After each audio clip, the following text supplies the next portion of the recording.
Filtration. Here's where a real problem can come in. As we inject these chemicals into the line, at whatever method we're using, we're going to have to put in this area a filter of some variety, because we always have the chance of contaminants in the chemical and of precipitates coming out of the chemical. And the more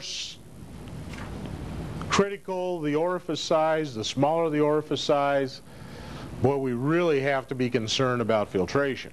Now, if we're running big guns out the end of this thing, maybe we don't care about a filter. You know, we can push something that big through there, we're not ever going to get precipitate that big. But if we're running spray nozzles around this building, all of a sudden we got an awful tiny orifice there. These little shrub spray heads around in turf have a very tiny port, opening port to get that liquid through. So now we have to have some pretty discrete filtration. If we're running a drip system, we're going to have that filtration capability. So in all drip systems, as we talked about drip, we have to inject a chemical upstream of the filtration, upstream of the disc or sand media filters, so that any precipitates that are coming through there are going to get caught up in the filtration before they get out into the line.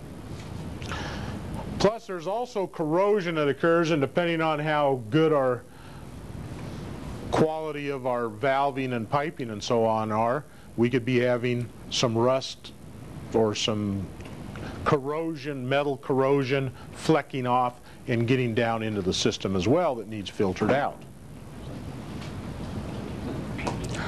So we have to make sure that everything from this point downstream is made out of non-corrosive materials. You know, we're looking at stainless and plastic. Stainless steel and plastic are going to be the norm for everything from this point downstream. Otherwise, we're asking for trouble. Now, it could be steel, but it has to be epoxy coated at that point.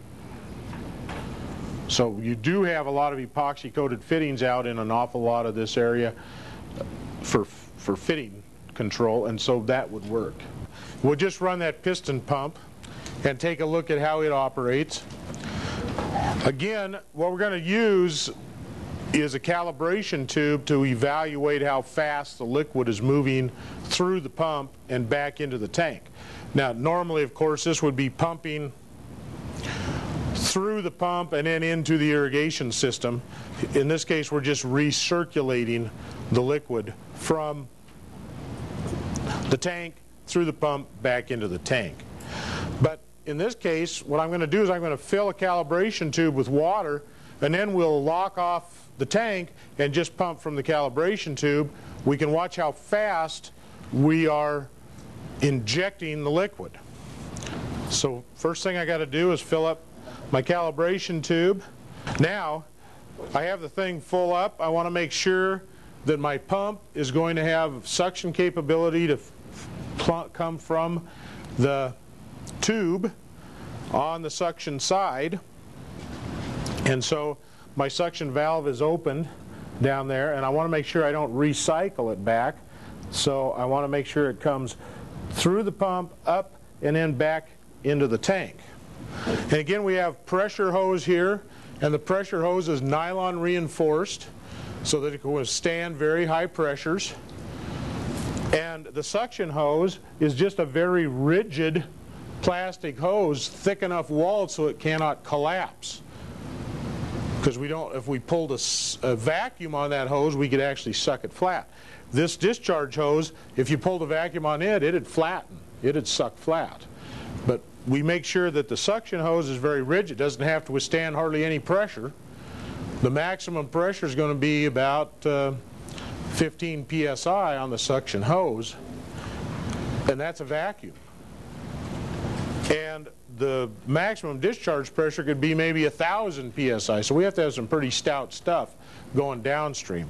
It will have to be greater than whatever the system operating pressure is at the point of injection.